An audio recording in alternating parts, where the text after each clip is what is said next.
ফালুদার ইতিহাস বেশ প্রাচীন এবং এটি মূলত পারস্য, যেটা বর্তমানে ইরান থেকে উদ্ভূত হয়েছে।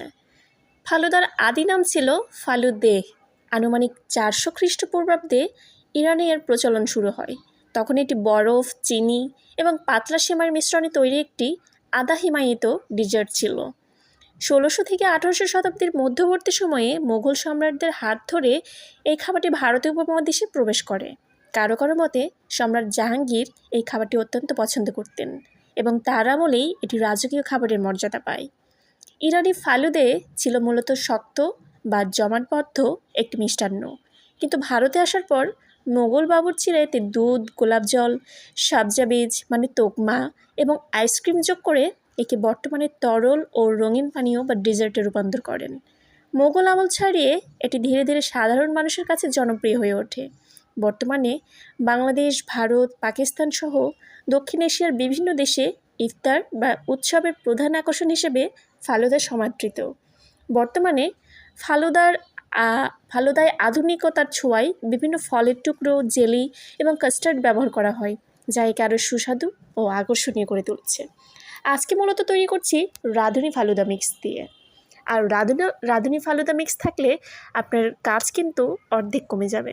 দেখতে পেলেন কিভাবে আমি এই জেলিটা একটি পাত্রে ছড়িয়ে দিয়েছি, আর একটু সময় লাগবে জমাট বাঁধতে। আপনি চাইলে এটি ফ্রিজেও সংরক্ষণ করতে পারেন। এরপর মেইন আকর্ষণ হচ্ছে দুধ জাল দেওয়া। আপনারা চাইলে এখানে লিকুইড দুধ নিতে পারেন অথবা গুঁড়ো দুধও ব্যবহার করতে পারেন। আমি আজকে গুঁড়ো দুধ ব্যবহার করেছি আর নিয়েছি পরিমাণ মতো পানি। এটি একটু যখন ফুটতে শুরু করবে ঠিক সেই পর্যায়ে আমি দিয়ে দিচ্ছি ফালুদা মিক্সের ভিতরে যে মিক্সারটা রয়েছে এটি। এখানে মূলত নুডলস, একটু সাবুদানা রয়েছে, পর্যাপ্ত পরিমাণ চিনি রয়েছে। এক্সট্রা কোনো প্রকার চিনি কিচ্ছু অ্যাড করতে হবে না আপনাকে।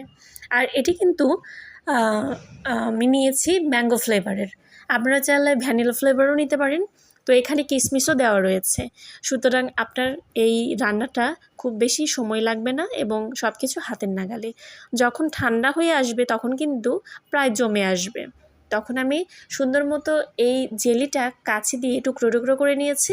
এরপর আমি 1 টাইম গ্লাসে আজকে সার্ভ করবো। আপনি চাইলে যে কোনো ডেকোরেশন গ্লাসে করতে পারেন, আর বিভিন্ন রকম ফলের টুকরো নিতে পারেন। আমি এখানে আপেল কুচি ব্যবহার করছি, যেহেতু ম্যাঙ্গো ফ্লেভার, এক্সট্রা কোনো কিছুই প্রয়োজন হবে না, জাস্ট আপেলটা দিচ্ছি ফ্লেভারের জন্য।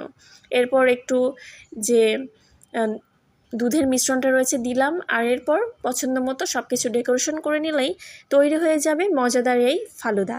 এবার আমি এটি ফ্রোজেন করব কিছু সময়ের জন্য, আর ফাইনালি তৈরি হয়ে যাবে এই ঠান্ডা ঠান্ডা ফালুদা। গরমের দিনে বেশ রিফ্রেশিং।